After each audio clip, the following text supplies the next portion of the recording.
En tous les cas, on ne censurera pas le gouvernement, je tiens quand même à dire, parce qu'on ne va pas rajouter du chaos au chaos. Ça ne veut pas dire qu'on va tout adopter et ça ne veut pas dire que c'est un blanc-seing gouvernement.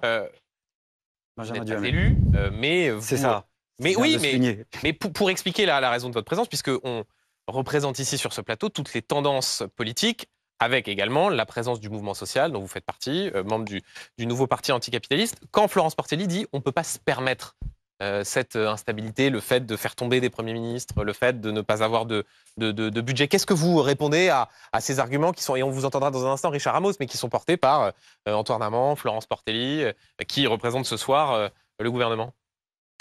Je réponds avec un peu de recul parce qu'en effet, je suis un peu intrus dans le décor, dans le sens où on présente une formation politique qui est petite, qui n'est pas représentée à l'Assemblée nationale, mais je crois qu'il y a une vie politique extra-parlementaire. Et comme beaucoup, même en écoutant les premiers échanges ici, c'est fatigant.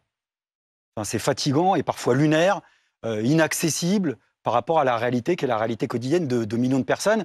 Et je crois, sans parler en leur nom, qui commencent un peu à en avoir ras-le-bol d'être pris dans cette espèce de chantage permanent qui consiste à dire si on vote pas, il y a ceci, si on vote pas, il y a cela.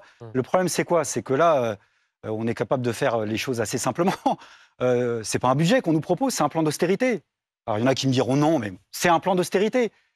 On va demander des milliards d'économies au même à la majorité de la population, à un moment où, je le note, enfin, même BFM Business l'a dit, les entreprises du CAC 40, les plus grandes entreprises, viennent de rémunérer leurs actionnaires à hauteur de plus de 98 milliards de dividendes. Un record inégalé.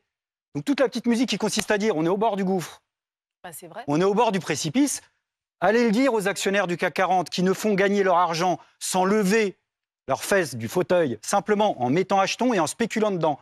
Donc aujourd'hui, on paye encore le coût de cette spéculation, de ce capitalisme financier, et puis en outre, d'un déni démocratique, parce que le problème, c'est pas il y aura censure, et après, de nouveau censure, et après. De toute façon, il y a de l'instabilité politique.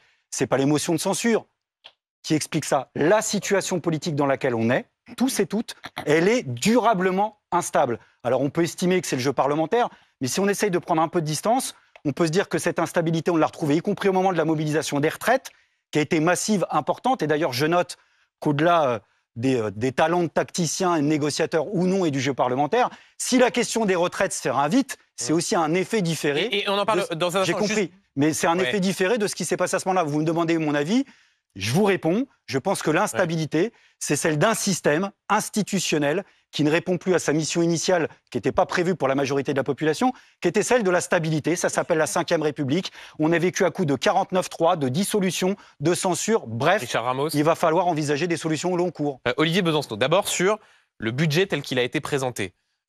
Est-ce qu'on peut vraiment dire qu'un budget est austéritaire quand on en est à ce niveau de dépenses publiques, à ce niveau de dette publique et à ce niveau de déficit public? Oui, on peut le dire. Ah bon? On peut le penser, on peut même lutter contre d'ailleurs, et j'espère qu'on luttera contre.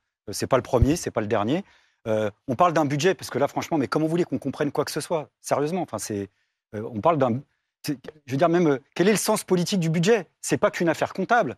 Un budget, c'est pas un plan de recouvrement pour d'hypothétiques créanciers, qui sont d'ailleurs des vrais spéculateurs, parce qu'on spécule sur les déficits publics et sur la dette, mais là aussi, c'est des questions de projets de société différents. Moi, je pars de l'idée qu'un budget public, ça devrait être comment gérer les ressources qui sont créées par la collectivité pour allouer des besoins qui sont ceux de la collectivité et chercher à les satisfaire autant que faire se peut, et puis en prenant en compte, évidemment, les réalités écologiques. Pour moi, c'est ça, un budget. C'est partir des ressources, y compris savoir où va l'argent public, puisque c'est de ça dont on parle. Il y a quand même 200 milliards par an qui partent aux entreprises. Ça a été une trajectoire longue de politique libérale qui s'est effectuée sous des gouvernements de droite comme de gauche, qui fait qu'aujourd'hui, on a un capitalisme qui vit sous perfusion. Oui. Et ce qui paraît à l'administration et à la fonction publique, c'est quoi? Mais attendez, je vais vous citer un autre exemple, puisque vous me parlez du public, je vais vous parler du privé. Vous voyez, quand un groupe comme Auchan, qui fait 2400 suppressions d'emplois, 2400 licenciements, touche 500 millions de crédit d'impôt compétitivité d'emploi, c'est l'argent du public, c'est l'argent des impôts qui devrait servir théoriquement, d'après moi, bêtement, comme un béotien, au service public, qui en effet sont dans un mauvais état, vous avez parfaitement raison là-dessus. 500 millions, le groupe Muliez, ça faisait longtemps dans un autre groupe, mais oui, mais c'est les faits, peut-être que ça vous dérange, j'espère ne pas vous perdre cette fois-ci. Le groupe Muliez, la famille Muliez, c'est pas Auchan, c'est Decathlon. Decathlon, la famille Muliez, touche 1 milliard de dividendes.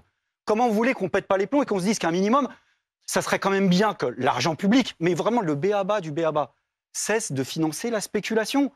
Donc moi, je pars de l'idée qu'aujourd'hui, il y a pas beaucoup de jeux où vous remportez à 3 fois la mise. C'est le cas d'une toute petite minorité. Parce qu'en réalité, les déficits, je vais vous le dire comme je le pense, c'est un immense marché lucratif.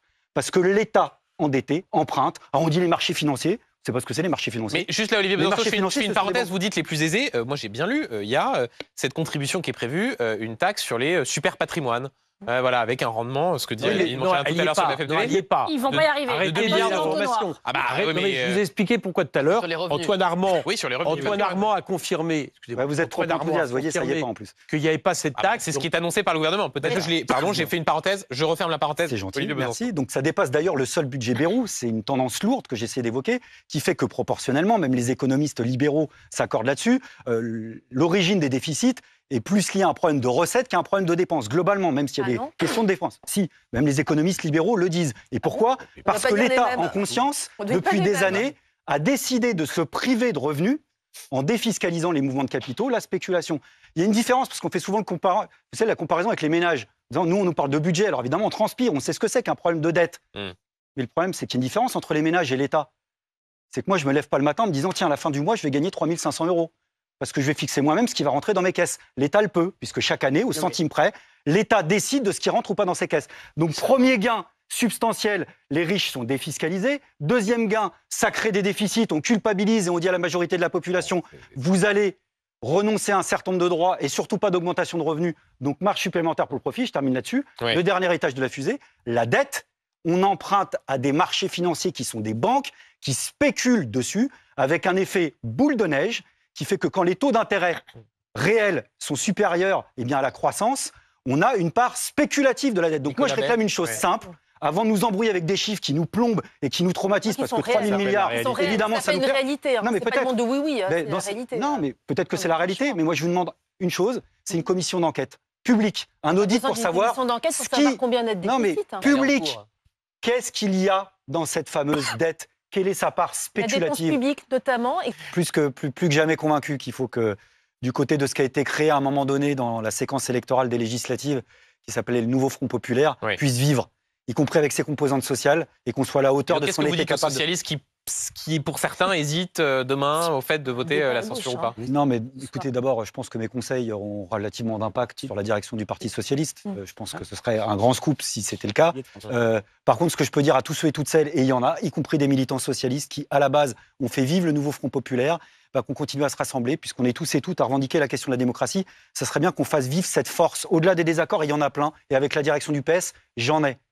Mais n'empêche que sur la base de certaines mesures, on a été capable, pas simplement de faire barrage à l'extrême droite, mais de recréer un peu d'espoir dans notre camp, y compris la jeunesse, et d'être capable de redire au pays que si, par exemple, Michelin, son site ferme, s'il y a une personne sur 3 qui renonce aux soins, faute de moyens, s'il y a des fermetures de classes, d'écoles, de maternités, d'urgence comme à Carré, c'est pas la faute de l'immigration. C'est système inégalitaire. Et j'entends depuis le début de cette émission, vous voyez comme quoi j'ai vraiment pas changé d'avis, qu'en gros, on est dans le déclassement perpétuel. Je rappelle qu'on est la 6e ou 7e puissance économique du monde. Il y a 197 ou 198 pays dans le monde. Donc, j'entends tous les discours. Mais ça serait bien de les ramener à la lumière des ressources qu'on a. Il y a des ressources dans ce pays et des ressources qui mériteraient d'être réparties de manière égalitaire.